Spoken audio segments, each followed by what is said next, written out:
ഈശോമിശിഹായ്ക്ക് സ്തുതിയായിരിക്കട്ടെ. ലേവ്യരുടെ പുസ്തകം 19-ാം അധ്യായം.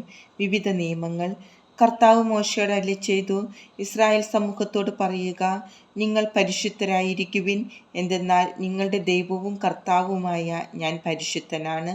മാതാവിനെയും പിതാവിനെയും ബഹുമാനിക്കുകയും എൻ്റെ സാബത്ത് ആചരിക്കുകയും വേണം. ഞാനാണ് നിങ്ങളുടെ ദൈവമായ കർത്താവ്. വിഗ്രഹങ്ങളെ ആരാധിക്കുകയോ ദേവന്മാരുടെ വിഗ്രഹങ്ങൾ വാർത്തെടുക്കുകയോ ചെയ്യരുത്. ഞാനാണ് നിങ്ങളുടെ ദൈവമായ കർത്താവ്. കർത്താവിന് സമാധാന ബലി അർപ്പിക്കുമ്പോൾ നിങ്ങൾ സ്വീകാര്യരാകത്തക്ക വിധം അർപ്പിക്കുക. അർപ്പിക്കുന്ന ദിവസവും അതിനടുത്ത ദിവസവും നിങ്ങൾ അത് ഭക്ഷിക്കണം. 3-ാം ദിവസത്തേക്ക് എന്തെങ്കിലും അവശേഷിക്കുന്നെങ്കിൽ അത് ദഹിപ്പിച്ച് കളയണം. 3-ാം ദിവസം അത് ഭക്ഷിക്കുന്നത് നിന്ദ്യമാണ്, അത് സ്വീകാര്യമാവുകയില്ല. അത് ഭക്ഷിക്കുന്നവൻ കുറ്റക്കാരനായിരിക്കും, എന്തെന്നാൽ അവൻ കർത്താവിൻ്റെ വിശുദ്ധ വസ്തു അശുദ്ധമാക്കി. അവൻ ജനത്തിൽ നിന്ന് വിച്ഛേദിക്കപ്പെടണം. നിങ്ങൾ ധാന്യം കൊയ്യുമ്പോൾ വയലിൻ്റെ അതിർത്തി തീർത്ത് കൊയ്തെടുക്കരുത്. കൊയ്ത്തിനു ശേഷം കാല പെറുക്കുകയും അരുത്. മുന്തിരിത്തോട്ടത്തിലെ ഫലങ്ങളും തീർത്ത് പറിക്കരുത്. വീണുകിടക്കുന്ന പഴം പെറുക്കിയെടുക്കുകയും അരുത്. പാവങ്ങൾക്കും പരദേശികൾക്കുമായി അത് നീക്കിവയ്ക്കുക. ഞാനാകുന്നു നിങ്ങളുടെ ദൈവമായ കർത്താവ്. നിങ്ങൾ മോഷ്ടിക്കുകയോ വഞ്ചിക്കുകയോ പരസ്പരം വ്യാജ്യം പറയുകയോ അരുത്. എൻ്റെ നാമത്തിൽ കള്ളസത്യം ചെയ്യരുത്. നിങ്ങളുടെ ദൈവത്തിൻ്റെ നാമം അശുദ്ധമാക്കരുത്. ഞാനാണ് കർത്താവ്. നിങ്ങളുടെ അയൽക്കാരെ മർദ്ദിക്കുകയോ കൊള്ളയടിക്കുകയോ അരുത്. കൂലിക്കാരന് വേതനം നൽകാൻ പിറ്റേന്ന് രാവിലെ വരെ കാത്തിരിക്കരുത്. ചെകിടരെ ശപിക്കുകയോ കുരുടൻ്റെ വഴിയിൽ തടസ്സം വയ്ക്കുകയോ അരുത്. നിങ്ങളുടെ ദൈവത്തെ ഭയപ്പെടുക. ഞാനാണ് കർത്താവ്. അനീതിയായി വിധിക്കരുത്.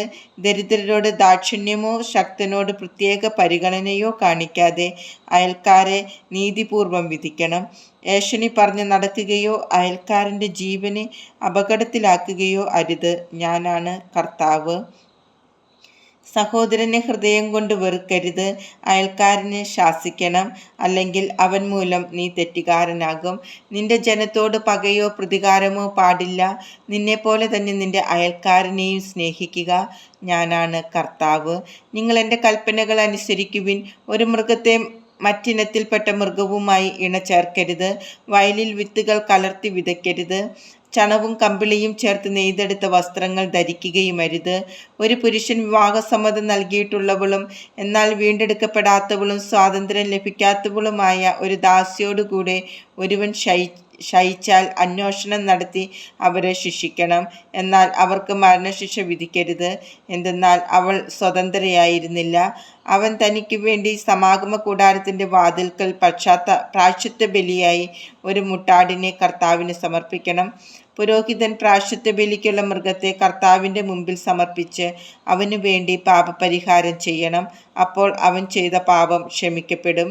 നിങ്ങൾ ദേശത്തു വന്ന് ഫലവൃക്ഷങ്ങൾ നട്ടുപിടിപ്പിക്കുമ്പോൾ 3 വർഷത്തേക്ക് അവയുടെ ഫലങ്ങൾ വിലക്കപ്പെട്ടതായി കണക്കാക്കണം. അവ നിങ്ങൾ ഭക്ഷിക്കരുത്. 4-ാം വർഷം കർത്താവിൻ്റെ സ്തുതിക്കായി സമർപ്പിക്കുന്നതിന് അവയുടെ ഫലമെല്ലാം പരിശുദ്ധമായിരിക്കും. 5-ാം വർഷം അവയുടെ ഫലങ്ങൾ നിങ്ങൾക്ക് ഭക്ഷിക്കാം. അവ നിങ്ങളെ സമ്പന്നരാക്കും. ഞാനാണ് നിങ്ങളുടെ ദൈവമായ കർത്താവ്. നിങ്ങൾ രക്തത്തോടു കൂടിയ മാംസം ഭക്ഷിക്കരുത്. ശകുനം നോക്കുകയോ ആഭിചാരം നടത്തുകയോ അരുത്. ചെന്നി മുണ്ഡനം ചെയ്യരുത്. ദീക്ഷയുടെ അഗ്രം മുറിക്കുകയും അരുത്. മരിച്ചവരെ പ്രതി നിങ്ങളുടെ ശരീരത്തിൽ മുറിവുണ്ടാക്കരുത്. ദേഹത്ത് പച്ച കുത്തരുത്. ഞാനാണ് കർത്താവ്. നിന്റെ പുത്രിയെ വേശ്യാവൃത്തിക്ക് ഏൽപ്പിക്കരുത്. അങ്ങനെ ചെയ്താൽ നാട് മുഴുവൻ വേശ്യാവൃത്തിയിൽ മുഴുകുകയും തിന്മ കൊണ്ട് നിറയുകയും ചെയ്യാനിടയാകും. നിങ്ങൾ എൻ്റെ സാബത്ത് ആചരിക്കുകയും വിശുദ്ധ സ്ഥലത്തെ ബഹുമാനിക്കുകയും ചെയ്യുവിൻ. ഞാനാണ് കർത്താവ്. നിങ്ങൾ മന്ത്രവാദികളെയും ശകുനക്കാരെയും സമീപിച്ച് അശുദ്ധരാകരുത്. ഞാനാണ് നിങ്ങളുടെ ദൈവമായ കർത്താവ്. പ്രായം ചെന്ന് നരച്ചവരുടെ മുമ്പിൽ ആദരപൂർവ്വം എഴുന്നേൽക്കുകയും അവരെ ബഹുമാനിക്കുകയും വേണം. നിന്റെ ദൈവത്തെ ഭയപ്പെടുക. ഞാനാണ് കർത്താവ്. നിങ്ങളുടെ നാട്ടിൽ വന്ന് താമസിക്കുന്ന വിദേശിയെ ഉപദ്രവിക്കരുത്. നിങ്ങളുടെ ഇടയിൽ വസിക്കുന്ന വിദേശിയെ നിങ്ങൾ സ്വദേശിയെപ്പോലെ കണക്കാക്കണം. നിങ്ങളെപ്പോലെ തന്നെ അവനെയും സ്നേഹിക്കണം. കാരണം നിങ്ങൾ ഈജിപ്ത് ദേശത്ത് വിദേശികളായിരുന്നു. ഞാനാണ് നിങ്ങളുടെ ദൈവമായ കർത്താവ്. വിധിയിലും അളവിലും തൂക്കത്തിലും നിങ്ങൾ അനീതി പ്രവർത്തിക്കരുത്. ശരിയായ തുലാസും കട്ടിയും ഏഫായും ഹിന്നും നിങ്ങൾക്കുണ്ടായിരിക്കണം.